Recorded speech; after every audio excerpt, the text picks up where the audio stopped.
الحمد للہ رب العالمین، الصلاة والسلام علی نبینا محمد وعلی آلہ وصحبہ اجمعین، اما بعد۔ وعن عثمان رضی اللہ تعالی عنہ قال كان رسول اللہ صلی اللہ علیہ وسلم اذا فرغ من دفن المیت وقف علیہ وقال استغفروا لأخیکم وسلوا له التثبیت فإنه الآن يسأل، رواہ ابو داؤد وصححہ الحاکم۔ وعن ضمرة بن حبیب احد التابعین قال كانوا يستحبون اذا صبي على الميت قبره وانصرف الناس عنه ان يقال عند قبره يا فلان قل لا اله الا الله 3 مرات، يا فلان قل ربي الله وديني الاسلام ونبي محمد صلى الله عليه وسلم، رواه سعيد بن منصور موقوفا وللطبراني نحوه من حديث ابي امامة مرفوعا ومطولا۔ حضرت عثمان رضی اللہ عنہ کہتے ہیں کہ رسول اللہ صلی اللہ علیہ وسلم جب میت کے دفن سے فارغ ہو جاتے تو قبر پر کھڑے ہوتے، قبر پر یعنی قبر کے پاس کھڑے ہوتے، قبر پر چڑھتے نہیں، یہ مطلب نہیں ہے، اور فرماتے صحابہ کرام سے، شرکائے جنازہ سے کہ اپنے اس بھائی کے لیے دعائے مغفرت کرو اور اس کے لیے ثبات قدمی کا اللہ سے سوال کرو کہ وہ ثابت قدم رکھے، اس کو صحیح جواب دینے کی توفیق عطا فرمائے جو ابھی اس مردے سے سوال کیا جانے والا ہے۔ اور سوال بھی واضح ہے کہ من ربوں کا، تیرا رب کون ہے، تیرا پیدا کرنے والا تیرا معبود کون ہے، اور تیرا دین کیا ہے، اور تیرے رسول کا نام کیا ہے۔ تو جو مومن ہوتا ہے، تفصیل دوسری حدیث میں آئی ہے کہ جو مومن ہوتا ہے وہ کہتا ہے ربی اللہ، میرا رب اللہ ہے، دینی الاسلام، میرا دین اسلام ہے، اور میرے رسول جو ہماری طرف نبی بنا کر بھیجے گئے وہ محمد الرسول اللہ صلی اللہ علیہ وسلم ہے، محمد رسول اللہ صلی اللہ علیہ وسلم۔ تو وہ کہتا ہے فرشتہ کہ ہم جانتے تھے کہ تو مسلمان ہے، نمازی ہے، دیندار ہے، تو یہ جواب دے گا۔ تو ایک دم ایسے سو جا جیسے کہ دلہن سوتی ہے، جس کو اس کا انتہائی قریبی آدمی ہی جگاتا ہے، یعنی شوہر ہی اس کو جگاتا ہے صبح میں، بڑے پیار شفقت کے ساتھ اس کو صبح میں جگاتا ہے، یعنی ایک دم بے فکری کی نیند سو جا، نم صالحن۔ اور جو مشرک کافر ہوتا ہے وہ جواب نہیں دیتا ہے، ہاں حسرت کا اظہار کرتا ہے، ہائے ہائے میں نہیں جانتا، لوگوں کو سنا ایسا کہتے ہوئے تو میں نے کہا، سمجھا کہ گویا تقلیدی عقیدہ تھا، جانتے تھے کہ اسلام ایک دھرم ہے، لیکن کیا ہے اسلام، کیا ہے اس میں واجبات، کیا ہے فرائض، اس سب سے کچھ لینا دینا نہیں تھا۔ سنتے تھے لوگوں سے کہ محمد صلی اللہ علیہ وسلم ہم لوگوں کے نبی ہیں، لیکن کون ہیں، کیا ان کے ماں باپ کا نام تھا، کہاں پیدا ہوئے، کہاں انہوں نے ہجرت کیا، کون سی کتاب اللہ نے ان پر نازل کی، کیا نام ہے اس کتاب کا، یہ سب کچھ چھوڑا جاتا۔ کبھی دین سے کوئی لینا دینا تھا ہی نہیں، سمجھا کہ نہیں، ختنہ کڑائے ہوئے اور گوشت کھانے والے مسلمان تھے بس۔ ہفتے میں ایک دن چلے جاتے تھے لاجی گڑھ جی جمعہ پڑھنے کے لیے، یہ سب سے ہم کو کیا مطلب۔ جو مسجد میں درس ہوتا ہے اس میں بھی نہیں بیٹھتے تھے کہ بیٹھ کر کے کم سے کم علم حاصل کریں۔ ہمیشہ کہتے ہیں کہ اب آپ لوگ جو بوڑھے لوگ ہیں، کاروبار سے، کھیت کھلیان سے جڑے ہوئے ہیں، وہ آپ مدرسے میں تو جا کے پڑھ نہیں سکتے۔ آپ کے لیے تو بہت اچھا موقع ہے کہ جمعہ کا خطبہ ہو، علمی خطبہ ہو، دینی مسائل پر خطبہ ہو تو اس کو سنیے، یا کسی مسجد میں اگر درس قرآن، درس حدیث ہو تو اس میں جم کے بیٹھیے، تاکہ اسی طریقہ سے سال ہر سال بیٹھیے گا تو بہت ضروری حد تک آپ کو علم ہو جائے گا۔ بتائیے پانی کے باب سے لے کے طہارت، حیض، نفاس، تیمم،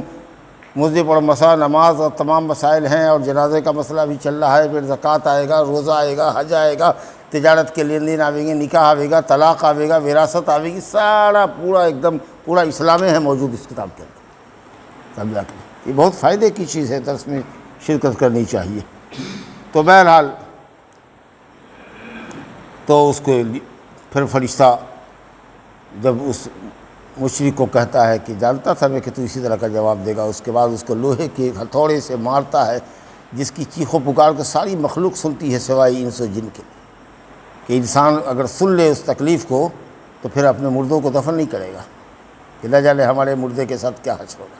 اسے انس و جن کے علاوہ ساری مخلوق سنتی ہے، اللہ یہ کہ نبی صلی اللہ علیہ وسلم کو اللہ نے ایک آدھ قبر میں ہو رہے عذاب کو سنایا تو آپ صلی اللہ علیہ وسلم نے لوگوں کو بتایا کہ دیکھو یہ قبر والے کے پاس سے میں گزرا ہوں، اس میں ان دونوں کو عذاب ہو رہا ہے، اور فرمایا کہ ہے تو معمولی سی بات، چاہتا تو چھوڑ دیتا، لیکن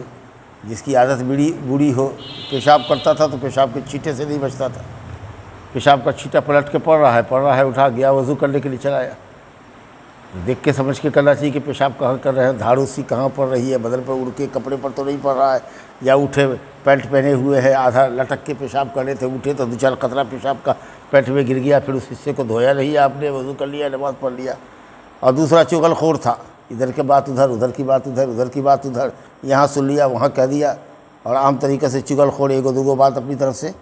ملا کے بھی کہتا ہے تاکہ معاملہ اور زیادہ سنگین ہو، جھگڑا ہو۔ یہ نہیں کہ دیکھ رہا ہے کہ اگر بات کہیں ایک جگہ سے دوسری جگہ لے جانے میں اختلاف ہو جائے گا، جھگڑا ہو جائے گا تو اس کو ختم کر دے، وہی دبا دے۔ الگ تنہائی میں مل کر کے نصیحت کر دے کہ کیا بات آپ کر رہے ہیں، کسی کے متعلق کیا ضرورت ہے آپ کو کہنے کی، مت کہیے۔ لیکن نہ، یہاں نہ کہے گا، ہاں میں ہاں ملا کر کے سن لے گا، ساری بات سن لے گا، جا کر کے وہاں جا کے کہہ دے گا، اور 2-4 کو بات اپنی طرف سے بھی بین دے گا، اس کے اندر بڑھا دے گا تاکہ خوب جھگڑا ہو اور تماشا دیکھیں ہم۔ مومن کا کام نہیں ہے، چغل خور جنت میں نہیں جائے گا، لا يدخل الجنت لمام،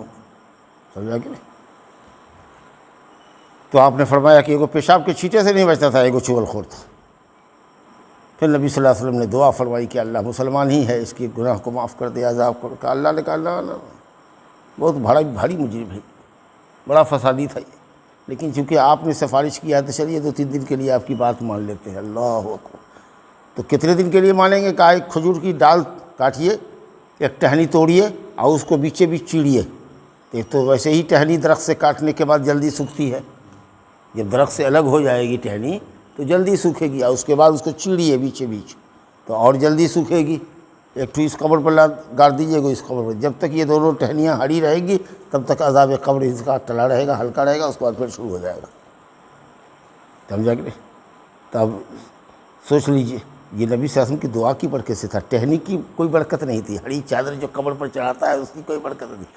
پیڑ ہی لگا دیتا ہے قبر پر، اور قبر کو پوج بھی رہا ہے، داتا شاہ بھی وہ بنا ہوا ہے، اور قبروں لگائے، پیڑ بھی لگائے ہوا ہے، بجھ رہا ہے کہ عذاب قبر ہوتا ہوگا تو اس سے بچے گا۔ ارے پیڑ سے، ہریالی سے اوپر لوبان اگربتی جلانے سے قبر میں مردے کو خوشبو نہیں جاتی ہے، اور سایہ کرنے سے اس کو سایہ نہیں ملتا ہے، عمل کا سایہ ہوگا، عمل کی روشنی ہوگی، نیک عمل ہوگا تو قبر بقائے نور ہو جائے گا، روشن منور ہوگا، معطر ہوگا۔ اوپر اگربتی لوبان جلانے سے کیا ہوگا؟ موم بتی جلانے سے کیا قبر میں روشنی جائے گی؟ ایمان و عمل کی روشنی ہونی چاہیے، لیکن اتنی باتیں لوگوں کو نہیں سمجھ میں آتی ہے۔ چلا جائے گا 15 شعبان کو، شب برات کی رات میں دیکھیے گا اگربتی موم بتی جلا کے باپ کی قبر پر آ جائے گا، اس سے کیا ہو جائے گا؟ تو اتنی بھی لوگوں کے پاس سمجھ نہیں ہے۔ بہرحال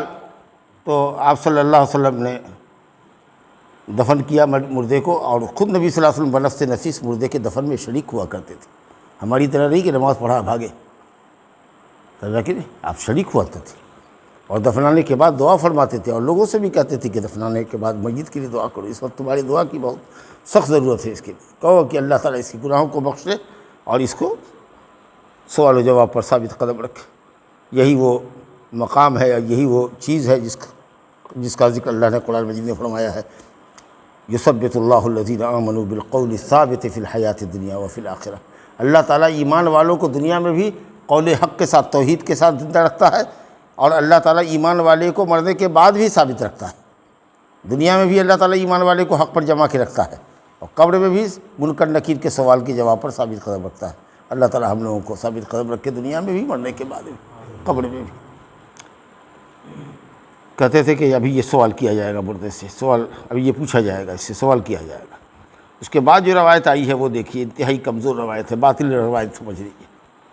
وعن زبرۃ بن حبیب بن احد التابعی، اب اس طرح کی باطل کمزور روایتوں کو بھی اس لیے ذکر کرتے ہیں کہ چلن لوگوں میں عام ہے، تو لوگوں کو پتہ چل جائے کہ یہ حدیث نہیں ہے، یہ منکر ہے، سمجھا کہ نہیں؟ لوگوں کی خود ساختہ حدیث ہے۔ اب یہ زبرہ بن حبیب ایک تابعی ہے، صحابی کا نیچے جو ہوتا ہے، صحابی کو دیکھنے والا ایمان کی حالت میں وہ تابعی ہوتا ہے۔ وہ کہہ رہا ہے کہ کانوا یستحبون، تابعین اور صحابہ کرام مستحب سمجھتے تھے کہ جب قبر برابر کر دی جائے، مٹی وغیرہ دے کر کے برابر کر دیا جائے، یعنی قبر تیار کر دی جائے، اور جب لوگ لوٹے وہاں سے تو پکار کر کے قبر پر کہا جائے کہ اے فلاں، یعنی میت کا نام لے کر کے، اے فلاں یا خورشید میاں، لا الہ الا اللہ پڑھو، لا الہ الا اللہ پڑھو، لا الہ الا اللہ پڑھو، اے فلاں کہو ربی اللہ، یعنی اس کو سکھا رہا ہے کہ فرشتہ جو آئے گا قبر میں تو کو جواب دو گے ربی اللہ، دینی اسلام، میرا دین اسلام ہے، میرے نبی صلی اللہ علیہ وسلم کا نام محمد ہے۔ سمجھا کہ نہیں؟ ایک دم بیکار واہیات روایت ہے، گڑھی ہوئی روایت ہے، سمجھا کہ نہیں؟ ہاں میت جب ہوش میں ہو، مرنے کے قریب ہو، تو اس وقت آیا ہے کہ اس وقت لقنوا موتاکم لا الہ الا اللہ، جو آدمی قریب المرگ ہے، ابھی مرنے والا ہے، اس کو لا الہ کی تلقین کرو تاکہ اس کی روح توحید پہ نکلے۔ جب مر گیا تو ڈیڈ باڈی کو تم 100 لاٹھی مارو گے تو بھی تکلیف نہیں ہوگی، آپ پھول جھڑیاں ڈالو گے یا خوشبو اس کے بدل میں ملو گے تو بھی اس کو خوشی نہیں ملے گی، اور کتنا بھی اس کو جن چھوڑو اس کو یہ بات سنائی نہیں دے گی، مر چکا ہے۔ اب تم قبر پر کہو گے۔ اسی طریقے سے کچھ لوگ ہیں جو قبر پہ اذان دیتے ہیں، بعض بدعقیدہ جو لوگ ہیں قبر پجے، کان میں کہتے ہیں کہ ایسے ایسے فرشتہ آئے گا تو یہ جواب دے گا، ہیں اس کو پکار رہو جس کے اندر کوئی حرکت نہیں ہے۔ سوچئے تو، شجرہ نسب رکھ دیتا ہے، ہم فلانے صوفیہ کے سلسلے سے ہے، نقشبندی ہے، قادری ہیں تو ہم فلانے کے مرید، تو ہم فلانے کا مرید، تو وہ فلانے کا مرید۔ وہ جو فرشتہ آئے گا اس کو اس شجرہ دے دو گے، نسب نامہ دے دو گے، ڈر کے مارے تم سے سوالوں نہ کرے گا، سمجھا کہ نہیں؟ ہاں کہ باپ یہ تو بہت بڑے پیر کا مرید ہے، اس سے کہیں سوال کیا جائے؟ تسنت جوتا لگتا ہوگا کہ مت پوچھ۔ یہ دیکھیے گورکھ دھندا کیسے کیا ہوا ہے۔ فرشتہ بھی رشوت لے گا، خاندان کو دیکھے گا تمہارے، سمجھا کہ نہیں؟ اذان دینے سے کیا ہوگا؟ قبر پر مسجد میں اذان دینے کے والا نہیں تھا، قبر پر اذان دیتا ہے، اس ڈیڈ باڈی کو سناتا ہے۔ کہاں گئی ہے عقل گھاس چڑھنے کے لیے لوگوں کی، بتائیے تو قبر پر چلا رہا ہے فلانوا کبھی لا الہ الا اللہ 3 دفعہ، اور یہ جواب دو گے؟ ایسے کو پکارتے ہو جو کوئی جو بات سن نہیں سکتا، جو حرکت نہیں کر سکتا۔ لا حول ولا قوت الا باللہ۔ ہاں دعا کیجئے بس، جس حد تک ثابت ہے۔ تو یہ حدیث اسی لیے لائے کہ دیکھ رہے ہیں کہ مسلمانوں کا ایک طبقہ قبر پجوں کا یہی کام کرتا ہے، قبر پر اذان دیتا ہے، میت کے کان میں کہتا ہے، اور ایک سرہنے میں جو ہے، جو اس کے صوفیوں کا جو مرید پیری مریدی کا جو پورا سلسلہ رہتا ہے، وہ پورا شجرہ اس کے سرہنے میں رکھ دیتا ہے۔ آئے گا یہ دکھا دو گے، بس ہو گیا، کوئی کچھ نہ کرے گا۔ ہاں پیر میاں صاحب پیسہ لے کر کے جنت کا پروانہ دیتا ہے، جنت کا ٹکٹ دیتا ہے، میرے مرید بن جاؤ۔ نماز روزہ کرنے کی کیا ضرورت ہے؟ ہم جنت کی سرٹیفکیٹ دے دیا، لگتا ہے جنت میں اس کے باپ کی میراث ہے۔ لا حول ولا قوت الا باللہ۔ اب آئیے قبر کی زیارت۔ اب جنازہ ونازہ پڑھ لیا، قبر پر مٹی دے دیا، قبر پر مردے کے لیے آپ نے دعائے رحمت و مغفرت کر دی۔ اب گاہے بگاہے اپنی موت کو یاد کرنے کے لیے، دنیا سے بے رغبتی پیدا کرنے کے لیے قبرستان جایا کیجیے کبھی کبھی، سمجھا کہ صرف ہم لوگ جاتے ہیں جب کبھی کوئی مرتا ہے تب، کبھی ارادے کے ساتھ گھر سے جائیے کہ قبرستان جاتے ہیں، چابی لے لیا، چپے سے کسی سے گئے، باپ کی قبر پر بیٹھے، بھائی کی قبر پر بیٹھے، دوست رشتہ دار کی قبر پر بیٹھے، اس پر سلام کیا، دعائے رحمت و مغفرت کی، اپنی موت کو یاد کیا کہ کل ہم کو بھی آنا ہے، یہ ہمارے قریبی تھے، ابا تھے، چچا تھے، بھائی تھے، دوست تھے، احباب تھے، کل ہمارے ساتھ زمین پر چل رہے تھے، آج وہ مٹی میں گڑے ہوئے ہیں، میں باہر ہوں، یہ اندر ہے، نہ جانے کس حال میں ہوگا۔ تمنا کرتا ہوگا کاش کوئی نیکی کر کے اور آئے ہوتے، کاش یہ غلطی ہم سے نہ ہوئی ہوتی، کاش یہ غفلت نہ ہوئی ہوتی، تو اپنی کوتاہیوں پر نادم ہوگا بیچارہ، اپنی کسی نیکی نہ کرنے پر افسردہ ہوگا، تمنا کرتا ہوگا کہ کاش موقع ملتا دنیا میں پلٹنے کا، لیکن ہائے ہائے یہ تمنا تو اس کی پوری نہیں ہو سکتی ہے، ہم بھی ایسے ہی نہ آ جائیں گے تو شاید ہم کو بھی اسی طرح سے پچھتاوا ہوگا نا۔ دنیا میں کچھ کرنا چاہیے، عمل کا جذبہ پیدا کرنے کے لیے، آخرت کی یاد دلانے کے لیے، دنیا سے بے رغبتی پیدا کرنے کے لیے۔ کیا چوری چماری کر رہے ہیں، کیا دھوکے بازی کا سودا کر رہے ہیں، کیا دنیا کو ناجائز طریقہ سے سمیٹنے کے لیے پاگل بنے ہوئے ہیں، سب چھوڑ کے چلے جائیں گے۔ تو یہ سب احساس پیدا ہوگا کب؟ جب جاؤ گے دھسی دھسی قبروں کو دیکھو گے تب۔ یہ تمہارے باپ کی قبر ہے، تمہارے بھائی کی قبر ہے، بڑے بڑے لوگوں کی قبر ہے جو کل تک زندہ تھے ہمارے ساتھ، آج کہاں ہیں؟ سمجھا کہ نہیں؟ جن کے محلوں میں ہزاروں رنگ کے فانوس تھے، جھاڑ ان کی قبر پر ہے اور نشان کچھ بھی نہیں۔ نہ ہے گوڑے دارا نہ قبر سکندر، مٹے نامیوں کے نشان کیسے کیسے، ایک سے ایک نامی گرامی دنیا میں ہستی آئی، سب کے نام مٹ گئے، ایمان اول والے کا نام زندہ رہا، باقی رہا، جو اللہ کے نیک بندے تھے، صالحین تھے، علم والے تھے، علماء تھے، ان کو لوگ پڑھتے ہیں، پڑھاتے ہیں، ان کے لیے دعائے رحمت و مغفرت کرتے ہیں۔ تو کبھی کبھی جائیے قبر کی زیارت کے لیے، اس کے لیے کوئی دن مقرر نہیں ہے، جب جی میں آوے، صبح شام دوپہر رات، جب من میں آوے، لیکن دن متعین کر کے جاؤ گے تو بدعت ہو جائے گا۔ جو کام کے اصلی ہے عبادت ہے، اور نبی صلی اللہ علیہ وسلم نے حکم فرمایا گا دن متعین کر دو گے، جیسے بدعتی سب دن مقرر کیا ہوا، جمعہ کے جمعہ کا جمعہ جائے گا قبر پر، عید کے دن جائے گا، خوشی کے دن جائے گا وہاں باپ کی قبر پر حاضری دے گا، بیوقوف کہیں کا۔ 15ویں شعبان کو دیکھیے گا کہ خاص طریقے سے قبر کے مردوں کے لیے جائے گا، گھر سے لے کر کے قبرستان تک جو ہے لائٹ جلاوے گا، سمجھا، اور اس کے بعد لوبان اگربتی جلاوے گا، سرہنے پیتنے قل پڑھے گا، سورہ فاتحہ پڑھے گا، آگے پیچھے پڑھے گا۔ بے ایمان بددین مڑا ہوگا تو اور جوتا لگتا ہوگا کہ یہی فاتحہ دنیا میں پڑھنا تھا، نماز میں تو پڑھ کے لگایا، تمہارا بیٹا پیتنے سرہنے پڑھ رہا ہے، یہی فاتحہ تھا جو تو پڑھتا ہے، لے دو جوتا، لے دو جوتا، یہی تو فاتحہ کہا تھا پڑھنے کے لیے، نماز پڑھنے کے لیے کہا تھا، اتنا کر کے آیا تو لا حول ولا قوت الا باللہ۔ تو زیارت قبر کا 3 فائدہ ہے۔ ایک فائدہ تو یہ ہے کہ اپنی موت یاد آتی ہے، آخرت کی یاد آتی ہے۔ دوسرا فائدہ یہ ہوتا ہے کہ دنیا سے بے رغبتی پیدا ہوتی ہے، اور تیسرا فائدہ یہ ہوتا ہے کہ مردے کے لیے آپ دعائے رحمت و مغفرت کرتے ہیں۔ السلام علیکم اہل الدیار من المؤمنین والمسلمین، قبروں میں بسنے والے مسلمانوں اور مومنوں، اللہ تعالیٰ تم پر رحم کرے، ہم پر رحم کرے، تم ہم سے آگے گئے، ہم تمہارے پیچھے آنے والے ہیں، سمجھا کہ نہیں؟ یہ دعا ہے قبر پر کرنے کی، اور کچھ نہیں پڑھنا ہے قبر پر 45 سرحال، یہ دعا پڑھو۔ تو بہرحال بریدہ ابن الحصیب الاسلمی رضی اللہ عنہ فرماتے ہیں کہ رسول اللہ نے فرمایا کنت نہیتکم عن زیارت القبور فزوروها، میں نے تم لوگوں کو زیارت قبر سے منع کیا تھا۔ جب مسلمان نئے مسلمان ہوئے تو ابھی تو کفر کر کے آئے تھے، کفر سے نکلے تھے، بت پرستی سے نکلے تھے، قبر پرستی سے نکلے تھے، تو کہا کہ قبر کی زیارت نہیں کرو گے، ورنہ جاؤ گے تو پھر قبر کی عظمت کا احساس دل میں آ جائے گا، قبر کو سے تبرک حاصل کرو گے، ہو سکتا ہے کہ قبر والوں سے مانگنے بھی لگو، جیسا بہت سارے لوگوں کو دیکھتے ہیں قبر والے کے پاس اولاد کے لیے، صحت کے لیے جاتا ہے، دور دراز ملکوں سے سفر کر کے قبروں پر جاتا ہے، نامی گرامی قبروں پر، جس کو مزار شریف کہتا ہے، سمجھا کہ نہیں؟ جہاں قوالی ہوتی رہتی ہے، رنگ رنگ کے لڑکے لڑکیاں مستی مارتے رہتے ہیں، قوالی ہوتی رہتی ہے، کھچڑا بڑھتا رہتا ہے، پلاؤ بریانی تقسیم ہوتی رہتی ہے، لوبان اگربتی کی خوشبو آتی رہتی ہے۔ ارے موت کو یاد کرنا ہے تو اپنے کھنڈر میں جاؤ، اپنے گاؤں کی قبرستان میں، جہاں دھسی دھسی قبریں ملے گی، یہ سنگ مرمر سے سجی ہوئی قبریں، اور گلاب کا چھڑکاؤ، اور گلاب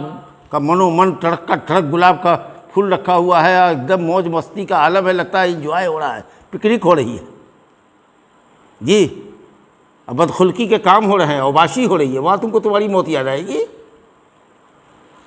اور پھر بھی جا رہا ہے وہاں اس سے مانگنے، میت تمہاری دعاؤں کا محتاج ہے، تو جا رہا ہے اس مردے سے مانگنے کی، کتنا بڑا بدعقیدہ ہے، کافر ہے تو۔ نبی صلی اللہ علیہ وسلم نے اسی قبر کے فتنے سے بچانے کے لیے کہا تھا خبردار زیارت قبر مت کرو، لیکن جب دل میں ایمان مضبوط ہو گیا، توحید کی حقیقت ان کے سمجھ میں آ گئی، اور سمجھ گئے کہ یہ مردہ جو قبر میں ہوتا ہے بے بس ہوتا ہے، وہ ہماری دعاؤں کا محتاج ہے، وہ ہمارے لیے کچھ نہیں کر سکتا، تب جا کے آپ نے کہا کہ اب میں اجازت دیتا ہوں، جاؤ قبر کی زیارت کیا کرو، فإنها تذکرکم الآخرہ، اور فائدہ یہ بتایا کہ یہ تمہیں آخرت کی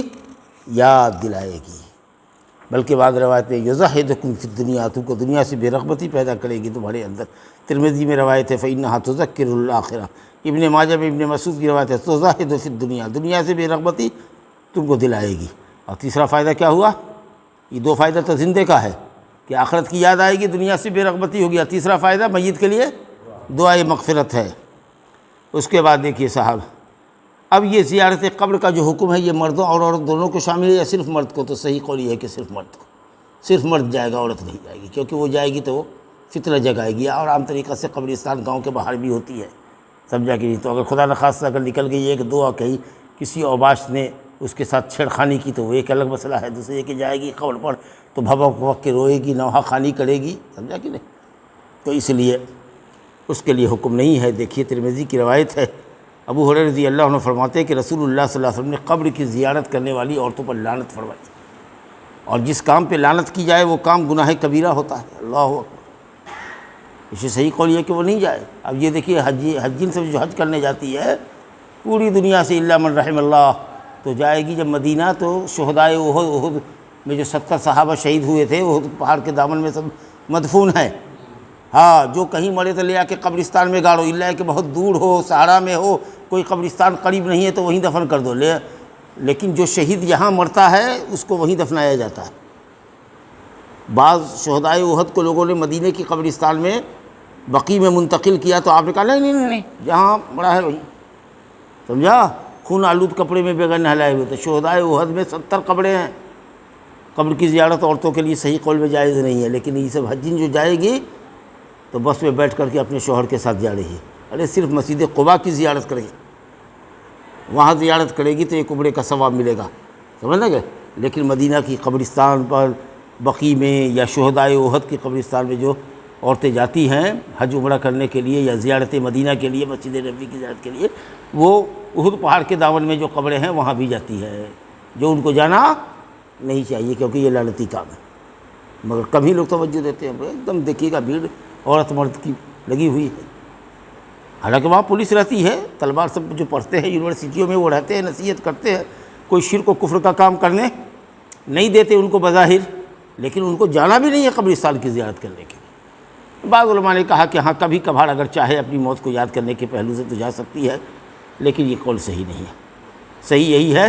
کہ قبر کی زیارت مطلق عورتوں کے لیے حرام ہے، الا یہ کہ قبرستان سے گزرے، کسی ضرورت سے جا رہی ہے، راستہ ہی وہی ہے اور قبر میں دیوار، قبرستان میں دیوار گھیرا بندی نہیں ہے، جا رہی ہے قبر کو دیکھ رہی ہے کھلی آنکھوں سے، تو السلام علیکم یا اہل الدیار من المؤمنین والمسلمین جو دعا ہے زیارت قبر کی پڑھتے ہوئے چلی جائے، رکے نہیں۔ لیکن اگر باؤنڈری کھڑی ہوئی ہے ایک مڑ اونچی، اب وہ جا رہی ہے پاپا یادا موٹر سائیکل پر بیٹھ کر کے، قبر نہیں دیکھ رہی ہے، تو پھر اس کو وہ دعا بھی پڑھنے کی ضرورت نہیں ہے۔ لیکن ہاں اگر بغیر چہار دیواری کے قبرستان سے گزر ہوتی ہے، قبروں پر اس کی نظر پڑ رہی ہے، تو وہ دعا جو زیارت قبر کی ہے چلتی جائے گی، پڑھتی چلی جائے گی۔ باقاعدہ زیارت قبر کے لیے عورت نہیں جا سکتی ہے، یہ حکم صرف مردوں کو ہے۔ تو جمعہ کے دن، عید کے دن، 15ویں شعبان کو اور کسی موقع پر اگر دن اور وقت متعین کر لوگے تو یہ اچھا کام بھی برا ہو جائے گا، بدعت ہو جائے گا۔ اس لیے بغیر تعین کے جب جی میں آوے نکل جاؤ قبرستان کی زیارت کے لیے۔ اچھا چلیے صاحب، اب اس کے بعد اب چونکہ یہ باب ختم ہو رہا ہے، تو میت کے اوپر جب آدمی مر جاتا ہے تو عورتیں روتی ہیں، چلاتی ہیں، بین کر کر کے روتی ہیں، گاتی ہیں، بجاتی ہیں، ایسے گھٹکتی ہیں، ایسے آواز حلق سے نکالتی، جیسے کبوتر آواز لگاتا ہے، کبوتر کو آواز لگاتے ہوئے دیکھا ہے نا، اسی طریقے سے گا کر کے محاسن اور خوبیوں کو میت کی بیان کرتی ہے۔ اس کو نوحہ خوانی کرتے ہیں۔ تو نوحہ کرنے والی عورت ظاہر ہے کہ جس کا میت مرا ہے وہی چیختی چلاتی ہے، اس طرح کا عمل کرتی ہے۔ اور بعض عرب کے ملکوں میں یا بعض علاقے میں اب بھی ہوگا، نوحہ خوانی والی پیشہ ور ہوتی ہے، جن کو بلایا جاتا ہے، فیس دیا جاتا ہے، جیسے قبر گورکھن کو قبر کھودنے والے کو پیسہ دیتے ہیں نا، اسی طریقے سے بین کرنے والی، رونے والی، غم کو ابھارنے والی یا بہت خوب مرثیہ گانے والی، رونے والی، چیخنے چلانے والی عورتیں بھی پیشہ ور ہوتی ہیں۔ ہاں، جن کو پیسہ دیے 5000 روپیہ، جیسے قوالی گانے والا سب ہوتا ہے نا گویا صاحب، اسی طریقے سے یہاں نوحہ کرنے والی بھی پیشہ ور ہوتی ہے۔ خیر، تو وہ پیشہ ور ہو یا تمہارے گھر کی عورت ہو، اگر وہ نوحہ خوانی کرتی ہے، کچھ عورتیں مزے لے کے سنتی ہیں، انہوں نے کہا کہ اللہ کیا بول رہی ہو بہن، زبان سے ایسا رونا رو رہی ہو، ایسے چلا رہی ہو، ایسی خوبیوں کو بیان کر رہی ہو اور رو رہی ہو جیسے کہ تم کو اللہ کے فیصلے پر اعتراض ہو، یہ جزا فضا اور گھبراہٹ کا اور اس قدر بے چینی کا اظہار کر رہی ہو۔ جو نارمل رونے کا طریقہ ہے وہ روئے، آدمی اگر روئے، چپ چاپ روئے، کہیں پر بھبک جائے، آواز نکل جائے، کوئی حرج نہیں ہے، لیکن ایک دم باقاعدہ رونے کا ایک خاص انداز ہے نوحہ خوانی کا، یہ کیا کر رہی ہو؟ تو جو دیکھے گی کہ میت کے محاسن بیان کریں، بہوا ایسا تھا، بہوا ایسا تھا، یہ آرزو تھی، یہ تمنا تھی، رشتہ طے کیے ہوئے تھے، بیاہ نہیں ہوا، گھر بنایا تھا، نصیب نہیں ہوا، ہاں اب اس طریقہ کی باتوں کو کہہ رہی ہے، اور مزے لے کے وہ سن رہی ہے، وہ جو گا رہی ہے، کہانی سنا رہی ہے رونے والی، اس کہانی کو وہ سن کے مزے لے رہی ہے۔ لا حول ولا قوت الا باللہ۔ کو روکنا چاہیے کہ ایک دم آنکھ سے آنسو گرے، دل غم زدہ ہو، لیکن اس طرح کا رونا نہیں، سمجھا؟ تو نوحہ کرنے والی اور نوحہ سننے والی دونوں پر اللہ کے رسول صلی اللہ علیہ وسلم نے لعنت فرمایا ہے، بلکہ حدیث ہے کہ اگر یہ نوحہ کرنے والی بغیر توبہ کے مر گئی تو قیامت کے دن میدان محشر میں لائی جائے گی اور اس کو ایسا کرتا پہنایا جائے گا جو القطرے میں ڈبایا ہوا ہوگا، پہنا دیا جائے گا، پھر اسے آگ لگ جائے گا، اور ایک ایسا درع، ایسی قمیص لمبی پہنائی جائے گی جس کو پہنتے ہوئے ہی پورے بدن میں نچلی شروع ہو جائے گی، خارش شروع ہو جائے گی، سمجھا؟ النائحہ اذا لم تتب قبل موتها تقام یوم القیامت وعلیہا سربال من قطران ودرع من جرب، مسلم شریف کی روایت۔ عطیہ انصاریہ رضی اللہ عنہ کہتی ہے، بخاری مسلم کی روایت ہے کہ نبی صلی اللہ علیہ وسلم نے ہم لوگوں سے عہد لیا، کہا وعدہ کرو، اور عورتوں سے وعدہ زبانی ہوتا ہے، ہاتھ پر ہاتھ رکھ کے نہیں،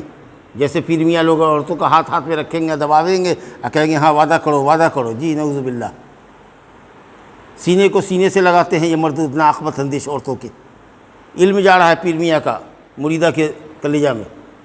اور ہاتھ پکڑے ہوا ہے، دبا رہا ہے ہاتھ کو، بیعت لے رہا ہے رمضانہ۔ نبی صلی اللہ علیہ وسلم نے کبھی کبھی کسی عورت کا ہاتھ نہیں پکڑا، آپ نے کسی اجنبیہ کا ہاتھ نہیں چھوا۔ کبھی کسی عورت نے ہاتھ بھی بڑھایا، مہندی نہیں لگی ہوئی تھی تو آپ نے سوچا کہ مرد کا ہاتھ ہوا، کہا کہ یا رسول اللہ عورت کا، ایسی حرکت کی، فوراً ہاتھ کھینچا، کہا عورت کا ہاتھ ہوتا تو مہندی نہ ہوتی، سمجھا کہ تو کبھی نبی صلی اللہ علیہ وسلم نے کسی عورت کا ہاتھ نہیں چھوا۔ اور یہاں پیر صاحب کی یہاں بیعت کرنے کے لیے جاتی ہے مریدات سب، مریدات سب نہیں ہے، مردودات سب، وہ سب مردودات، سمجھا۔ تو نبی صلی اللہ علیہ وسلم نے عہد لیا زمانی عورتوں سے، کہا کہ عہد کرو کہ تم نوحہ نہیں کرو گی، کسی میت پر بین کر کے نہیں رہو گی، گاگا کے نہیں رہو گی۔ اللہ اکبر۔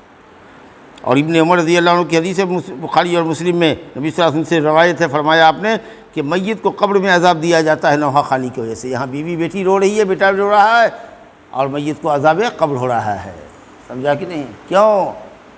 گناہ تو یہ کر رہی ہے، عذاب اس کو کیوں ہو رہا ہے؟ یہ دو آدمی ہو سکتے ہیں، وہ آدمی جو یہ کہے اپنی بیوی کو کہ ہم مر جائیں گے تو خوب رو ہوگی، تاکہ دنیا کہے کہ اتنا روئی اس کی بیوی۔ عورت سب یہ سوچتی ہے ارے نہیں گائیں گے، نہیں روئیں گے تو لوگ کہے گا کہ اس عورت کو شوہر سے محبت نہیں ہے، عمرت کے مرنے کی تمنا کر رہی تھی، اسی لیے یہ دکھانے کے لیے خوب روتی ہے، تاکہ ذکر ہو کہ باپ رے باپ کیا کہیں، فلانے کی بیوی تو فلانے کی موت پر تو آنسوؤں کی دریا بہا دی، کتنی محبت تھی اس کو، اس کا اظہار کرتی ہے بے ایمان سے، لا حول ولا قوت الا باللہ، سمجھا کہ نہیں؟ تو اگر کوئی مرد ایسا ہو جو کہے بیوی کو کہ مر جائیں گے تو خوب گاؤ گی، خوب رو گی، رونے والیوں کو بلاؤ گی، تب مردود ظاہر ہے کہ غلط کام کی نصیحت کر کے جا رہا ہے، یا کم از کم سماج میں دیکھ رہا ہے کہ مردے والیوں جس کے گھر میں موت ہوتی ہے اس گھر کی عورتیں میت پر نوحہ خوانی کرتی ہیں، تو اس نے منع بھی نہیں کیا، اپنی بیوی بچی کو کہہ کے جاتا ہے خبردار دیکھ رہے ہو محلے میں ایسا ہو رہا ہے، تو کہیں ایسا نہ ہو کہ دیکھا دیکھی، دیکھ پڑوسنی کے اور دیکھ جٹھانی کے پڑوس کی عورتوں کا دیکھا دیکھی تو بھی روئے گی، اسی طریقے سے چلاوے گی ہمارے اوپر، خبردار، حرام ہے یہ عمل، منع کر دیا آپ نے سختی کے ساتھ، اور اس کے بعد کوئی روئے گا یا آپ کے لیے کوئی پرواہ نہیں، کیونکہ آپ نے غلط کام ہو رہے کام سے اپنی عورتوں کو منع فرما دیا۔ بہرحال میت کو بہرحال رونے والوں کے رونے سے اذیت پہنچتی ہے، سمجھا کہ نہیں؟ لیکن یہ ہے کہ جو نیچرلی رونا ہے، غم ہے، پریشانی ہے تو آدمی روتا ہے، آنسو ہوتا ہے، کبھی کبھی آدمی کا دل بھر آتا ہے تو کر کے پھوٹ کے روتا ہے، پھوٹ کے روتا ہے، لیکن بول نہیں رہا ہے، گا نہیں رہا ہے، لیکن پھوٹ کے رو رہا ہے، جس میں رونے میں آواز بھی شامل ہے، سمجھا کہ نہیں؟ تو انشاءاللہ اس کے اوپر کوئی مواخذہ نہیں، سمجھا کہ نہیں؟ نبی کریم صلی اللہ علیہ وسلم کی نیچے روایت آ رہی ہے، حضرت انس رضی اللہ عنہ کہتے ہیں کہ میں نبی صلی اللہ علیہ وسلم کی ایک بیٹی کے دفن میں شریک تھا، غالباً وہ ام کلثوم تھی جو سن 9 ہجری میں انتقال کی ہیں، رقیہ اور اس کے بعد ام کلثوم، دونوں حضرت عثمان ابن عفان، عثمان غنی رضی اللہ عنہ کی زوجیت میں تھی۔ تو آپ صلی اللہ علیہ وسلم قبر پر بیٹھے ہوئے ہیں اور دونوں آنکھ سے آنسو جاری ہے اور قبر پر بیٹی دفن ہو رہی ہے، تو اگر آنکھ سے آنسو روا ہے، دل غم زدہ ہے تو نیچر ہے، یہ فطرت ہے، اسلام دین فطرت ہے، فطرت کے خلاف یہ نہیں کہا کہ آنسو مت گراؤ، آنسو مت بہاؤ، رو مت، لیکن یہ زبان استعمال نہیں ہونی چاہیے، آنکھ کے ساتھ زبان استعمال نہیں ہونی چاہیے، شکایت نہیں ہونی چاہیے اللہ کے حضور کہ کیا اس نے ڈاکہ پڑ گیا، باپ رے باپ ڈاکہ پڑ گیا، کس نے ڈاکہ ڈالا؟ تمہارے میت کی موت کس نے دی؟ اللہ نے دی، اللہ ڈکیت ہوا، ڈاکہ پڑ گیا تمہارے یہاں، اللہ ڈاکو ہو گیا، کیا بولے تم؟ سمجھ کے نہ کچھ بولنا چاہیے، باپ رے باپ ڈاکہ پڑ گیا، اللہ نہیں، اللہ واللہ نہیں، بڑا حادثہ ہو گیا، بڑا حادثہ ہو گیا، تو ڈاکہ پڑ گیا، ڈکیت کون ہوا؟ کس کو ڈکیت کہے تم؟ لا الہ الا اللہ۔ اس کے بعد آگے دیکھیے حدیث ہے، حضرت جابر رضی اللہ عنہ فرماتے ہیں کہ نبی صلی اللہ علیہ وسلم نے فرمایا کہ اپنے مردے کو رات میں دفن نہ کرو مگر یہ کہ مجبور ہو تو دفن کر لو، مجبور ہو تب دفن کر لو، لیکن بہتر ہے کہ دن میں کرو تاکہ لوگوں کی شرکت زیادہ ہو سکے، خاص کہ جاڑے کی رات ہے، 9 بجے کے بعد کا ٹائم رکھے ہو، 5 بجے میت کی روح نکلی ہے اور 10 بجے رات کو جنازہ ہے، جاڑے کی رات ہے، نہیں لوگ پہنچے گا، پریشانی بڑھ جائے گی، 8 بجے دن کا انتظار کرو، سمجھا؟ کچھ اچھے لوگوں کی آمد ہو رہی ہے، کوئی فلائٹ سے آ رہا ہے، کوئی مولوی ہے، مولانا ہے، کچھ لوگ آ رہے ہیں جنازے میں شرکت کے لیے، جس کی دعا میت کے حق میں انشاءاللہ مفید ہوگی، اس کا انتظار کر لو، لیکن ہاں بے نمازی بیٹے کا انتظار مت کرو، جو باپ کو تکلیف دیتا رہا زندگی بھر، مرنے کے بعد ساری ہمدردی اس کی امٹ کے آ گئی، وہ بددین آ کے ہی کیا کرے گا؟ بے نمازی سمجھا کہ نہیں؟ ہاں، لیکن اگر غسل دلانے میں کوئی کوتاہی نہیں ہوئی، میت کا جو واجب حق ہے کہ ٹھیک سے غسل دلاؤ، اچھی طریقے سے کفن اچھا دو، متوسط درجے کا پورا ساتر کفن دو سر سے لے کر پاؤں تک، اور جنازے میں شرکا کی تعداد بھی الحمدللہ کم نہیں ہو رہی ہے، سب لوگ ہیں انتظار میں، تو ماشاءاللہ چلو دفنا دیتے ہیں۔ دیکھا نہیں وہ عورت جو مسجد میں جھاڑو لگایا کرتی تھی، مر گئی تو صحابہ نے راتوں رات دفن کر دیا، نبی صلی اللہ علیہ وسلم کو خبر نہیں دیا، تو رات میں دفن جائز ہے، لیکن جلدی جلدی کیا، اندھیرے میں کیا، غسل ٹھیک سے نہیں ہوا، کفن صحیح نہیں دیا، جنازے میں شرکا کی تعداد بھی بہت کم رہی، جیسے تیسے سپرد خاک کر دیا، تو ایسا نہیں کرنا چاہیے۔ تو میت مرنے کے بعد جب اس کا جو حق ہے زندے پر، اس کے بال بچوں پر، غسل دلانے سے کفن پہنانے تک اور قبرستان تک لے جانے اور جنازہ پڑھنے اور قبر تیار کرنے اور دعا وغیرہ سب کرنے کی حد تک اگر سارے کام اچھے طریقے سے کیے جا سکتے ہیں تو آپ رات میں دفن کر سکتے ہیں، ورنہ انتظار کیجیے صبح کا، یہ اچھا ہے۔ اچھا، اب اس کے بعد جب موت ہو جائے، کسی کی میت ہو جائے، تو اس کے رشتہ داروں کو، پڑوسیوں کو چاہیے کہ اس کے یہاں کھانا بھیجوا دے، کیونکہ غم ہے، لاش پڑی ہوئی ہے، کیسے گھر میں کھانا بناوے گا، سمجھا کہ نہیں؟ تو اس لیے یہ ہمدردی ہے قرابت مند کی کہ اپنے قرابت مند کے یہاں دے دیتا۔ اب کئے وہ گھر میں آپ کے ہے 8 آدمی ہے، پوچھا گیا بھائی کہ کیا آدمی ہے فلاں کے گھر میں، تو 8 آدمی ہے، چلو 10 آدمی کا کھانا بھیج دیتے کہ کھا لے گا وہ سب، نہ جتنی عورت آئی ہے باہر کی وہ سب کی سب آئے گی، جتنے آدمی آئے ہیں 1 کلومیٹر 2 کلومیٹر سے بھی اگر آئے ہوئے ہیں تو باقاعدہ خاندان والے، اس کا بھائی بھتیجا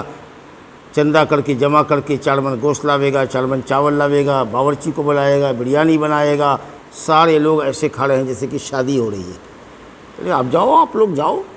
تجہیز و تکفین عمل میں آگے جائیے، جو گھر کے لوگ ہیں جنہوں نے نہیں پکایا ہے، غم سے نڈھال ہیں، ان کے یہاں کھانا بھیج دیجیے۔ جو 3 رشتہ دار ہیں، 3-4 آدمی کا آپ بھیج دیجیے، 3-4 آدمی کا آپ بھیج دیجیے، 3-4 آدمی کا آپ بھیج دیجیے۔ کچھ عورتیں بھی رہیں گی تو کھا لیں گی، اگر کچھ بچ گیا تو رات میں بھی کھا لے گی، لیکن نہ وہ سلسلہ ہے پورے خاندان اور برادری والے ایک ایک دن ایک ایک شام 15 دعوتیں چل رہی ہیں، کائے کے لیے؟ جب تک میت تھا، غم تھا، چولہا نہیں جل رہا تھا، میت دفن ہو گیا، معاملہ چلو شام سے اپنا کھانا پکاؤ کھاؤ، ایک سلسلہ ہے دعوت کا، سمجھا کہ لگتا ہے کہ ایک بھوج چل رہا ہے، ہاں، نوروز ہو رہا ہے، لا حول ولا قوت الا باللہ۔ اور اس کو میلے ٹھیلے کی شکل دے دی گئی، یہ بھوج کی شکل ہے، دور کا تو دور کا، گاؤں کا بیٹھ جائے گا، سمجھا کہ نہیں؟ جسے لگتا ہے کہ شادی کی دعوت، بھائی کی موت پڑی ہوئی ہے، چچا کی موت پڑی ہوئی ہے، اس کو فکر ہے کہ بھوج کیسے بنے گا، جی کہے کا بھوج بنے گا، گھر والوں کو کھانا بھجوا دو، قصہ ختم، کہو دو لوگوں کو کہ بھتیجا کا بات نہیں ہے یہاں، میت کے اہل کو کھانا دے دیا گیا ہے، کھانے کے انتظار میں اگر آپ لوگ ہیں تو کھانے کا انتظام نہیں ہے، جائیے اپنے اپنے گھر کھاتے جائیے۔ لا الہ الا اللہ، لا الہ الا اللہ۔ تو حضرت عبداللہ بن جعفر کہتے ہیں کہ جب حضرت جعفر کے موت کی خبر آئی غزوہ موتہ میں سن 8 ہجری میں، حضرت جعفر بن ابی طالب نبی صلی اللہ علیہ وسلم کے چچیرے بھائی کا انتقال ہو گیا، اور اس میں 3 سپہ سالار نبی صلی اللہ علیہ وسلم کے شہید کر دیے گئے۔ آخر میں خالد بن ولید نے جھنڈا سنبھالا بغیر سردار مقرر کیے ہوئے، اور اللہ نے فتح دی۔ تو حضرت جعفر کی جب موت کی خبر آئی، ان کے دونوں بازو کاٹ دیے گئے، تو اسی لیے تیار کہا کہ جعفر کو اللہ نے دونوں ہاتھ کے بدلے میں 2 بازو دے دیے ہیں جنت میں، وہ جنت میں اڑ رہا ہے۔ اور اپنی بیویوں کو کہا آپ نے کہ جعفر کے بال بچوں کے لیے کھانا بنا کر کے بھیج دو، کیونکہ ان کے پاس جو موت کی خبر آئی ہے اس غم سے وہ نڈھال ہیں اور کھانا بنانے کی موڈ میں نہیں ہے، اور ظاہر ہے کہ جس کے یہاں موت کی ہوگی یا لاش پڑی ہوگی یا کسی کی موت کی خبر آئے گی باہر سے تو سوگ صدمے میں ڈوب جائے گا، وہ کیا بنائے گی گھر میں کھانا، تو اسی لیے کھانا بھجوا دو اس کے یہاں، تو 1 وقت بھیج دو، 2 وقت بھیج دو، لیکن ایک دم سلسلہ چل رہا ہے، 3 دن تو ایسے ہی سوگ ہے، سمجھا کہ 3 دن سوگ منانا واجب ہے، فرض ہے، بیوی پر ہے 4 مہینہ 10 دن سوگ منانا واجب ہے، ہو گیا میت دفن ہو گیا، معاملہ ختم کرو، لیکن ایک سلسلہ چلتا رہتا ہے دعوتوں کا۔ بہرحال اللہ رحم فرماوے۔ چلیے صاحب، تو کہا کہ آل جعفر کے لیے، جعفر کے بیوی بچوں کے لیے کھانا تیار کر دو، نبی صلی اللہ علیہ وسلم نے اپنے اہل سے کہا، کیونکہ ان کے پاس جو خبر آئی ہے وہ ان کو کھانا بنانے سے مشغول کر دے گی، وہ نہیں بنا سکیں گے، سمجھا کہ نہیں، اس لیے کھانا تیار کر دو۔ 1-2 حدیث اور ہے۔ وعن سلیمان ابن بریدہ عن ابیہ، وہ کہتے ہیں کہ رسول اللہ صلی اللہ علیہ وسلم سکھلاتے تھے لوگوں کو کہ جب قبرستان جاؤ زیارت کے لیے، زیارت قبر کے لیے، تو دعا سیکھ لو، دعا سیکھو کہ السلام علی اہل الدیار، اے گھروں میں رہنے والوں۔ قبرستان بھی تو میت کا گھر ہے نا، یہ گھر آپ کے زندوں کا ہے جو گاؤں میں ہے آپ نے بنایا ہوا ہے۔ اب وہ جو شہر خاموشاں ہے، خاموش شہر جو ہے آپ نے بسایا ہوا ہے قبرستان، جہاں سے کوئی آواز نہیں آتی، ہو کا عالم ہے، سناٹے کا عالم ہے، سمجھا کہ نہیں؟ وہ بھی تو مردوں کا گھر ہے۔ تو اے ایمان والو، اے مومنو، اے مسلموں، گھروں میں رہنے والوں، السلام علی اہل الدیار من المؤمنین والمسلمین وإنا ان شاء اللہ بکم للاحقون، ہم بھی انشاءاللہ تم سے ملنے والے ہیں، جلدی آنے والے ہیں۔ نسأل اللہ لنا ولکم العافیہ، ہم اللہ سے تمہارے لیے اور اپنے لیے عافیت کا سوال کرتے ہیں کہ اللہ تعالیٰ عافیت میں رکھے، تکلیفوں سے بچا کے رکھے۔ دوسری حدیث آئی ہے ترمذی کی، یہ مسلم شریف کی روایت تھی۔ ابن عباس رضی اللہ عنہ کہتے ہیں کہ رسول اللہ صلی اللہ علیہ وسلم مدینے کی چند قبروں سے گزرے تو آپ نے توجہ فرمائی، کھڑے ہوئے قبرستان کی طرف رخ کیا اور کہا السلام علیکم یا اہل القبور، اے قبر والو تم پر سلامتی ہو، یغفر اللہ لنا ولکم، اللہ تعالیٰ تمہارے گناہ کو بخشے، ہمارے گناہ کو، انتم سلفنا ونحن بالاثر، تم ہم سے آگے گئے، ہم تمہارے پیچھے آنے والے ہیں۔ اس کے مقابلے میں اوپر والی حدیث زیادہ اچھی ہے، اس کی سند میں تھوڑا کلام ہے۔ اور آخری حدیث کتاب الجنائز کی ہے کہ جب آدمی مر گیا تو اچھا تھا یا برا تھا، اپنے ٹھکانے پر چلا گیا نا، انجام پر پہنچ گیا، اب مرنے کے بعد گالی دے رہے ہیں، او کمینہ ایسا تھا، او کمینہ ایسا تھا، سمجھا کہ گالی گلوچ دے رہے ہیں، کیا فائدہ ہے بھائی؟ جو عیب تم بتا رہے ہو اس عیب کے ساتھ وہ چلا گیا ہے، اپنے انجام کو، اچھے برے کو پہنچ رہا ہوگا، اور خواہ یہ مردے کو تو اپنے انجام کو پہنچا، مردہ تو سن نہیں رہا ہے، سمجھا کہ نہیں؟ اور البتہ اس کے زندوں کو تکلیف ہوگی۔ فلانواں ہمارے باپ کو مرنے کے بعد تک نہیں چھوڑا، گالی دیتا ہے، آج تک گالی دے رہا ہے ہمارے باپ کو، ہماری مائیں کو، سمجھا کہ نہیں؟ بتائیے اس کے بیٹوں بیٹیوں کو کتنی تکلیف ہوگی۔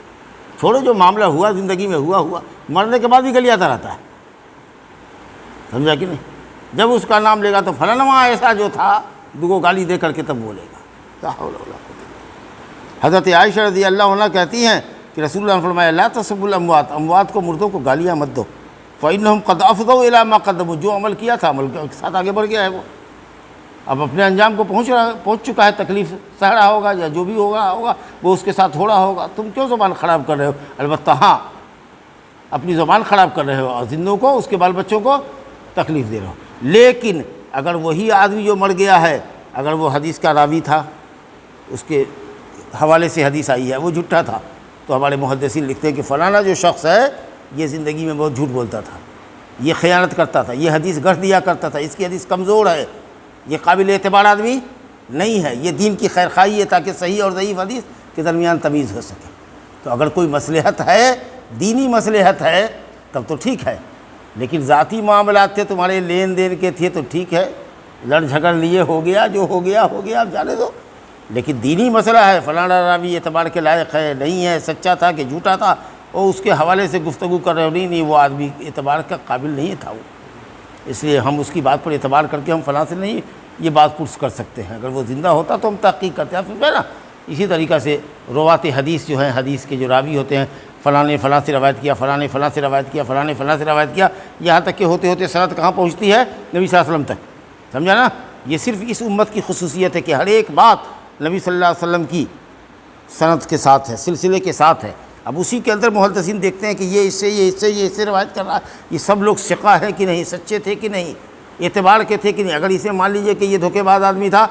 حدیث میں لکھ دیا کہ یہ غدار تھا، دھوکے باز تھا، قول و قرار کا پابند نہیں تھا، سمجھا کہ نہیں، یہاں تک کہ بے مروت آدمی تھا، بازار میں دوڑتا پھرتا تھا، کھڑے کھڑے کھاتا تھا، سمجھا کہ نہیں، کھڑے کھڑے پیشاب کرتا تھا، اس طرح کی کیفیت وہ بھی نقل کی جاتی ہے کہ کیا خرابی تھی اس میں، وہ لکھو تاکہ اس کی بنیاد پر فیصلہ کیا جائے کہ حدیث قابل اعتبار ہے کہ نہیں ہے۔ تو یہ تو عین اسلام کی خیر خواہی ہے اس وجہ سے، ورنہ اپنے دنیاوی معاملات میں ہم لوگ کسی میت کو زمانے تک کوستے رہیں اور مرنے کے بعد گلیاتے رہیں، یہ اچھی بات ہے۔